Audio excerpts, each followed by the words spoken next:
Masih ingat Aprilia Londa, montir cantik yang dulu viral kini jadi security di Manado sebut memang suka tantangan.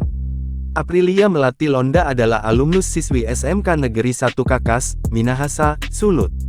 Dulu Aprilia Londa sering terpantau dari media sosialnya, kerap membagikan aktivitasnya saat tengah memperbaiki mesin mobil. Sejak dulu Aprilia Londa diketahui memang menyukai pekerjaan yang menantang. Dulu Aprilia Londa berharap, setelah lulus sekolah, ia bisa bekerja di perusahaan otomotif dan menjadi seorang montir. Namun lama tak ada kabar, Aprilia Londa ternyata sudah bekerja. Namun Aprilia Londa bukan menjadi montir. Gadis kelahiran, tanggal 4 April tahun 2003 itu ternyata memilih menjadi security. Di akun media sosialnya, Aprilia Londa kerap membagikan kesehariannya, termasuk saat memakai pakaian dinas security-nya. Kepada Tribun Manado, Aprilia Londa mengaku ingin mencoba pengalaman baru. Saat disinggung apakah masih ada keinginan untuk jadi montir, Aprilia Londa menyebut lebih nyaman dengan profesinya yang sekarang.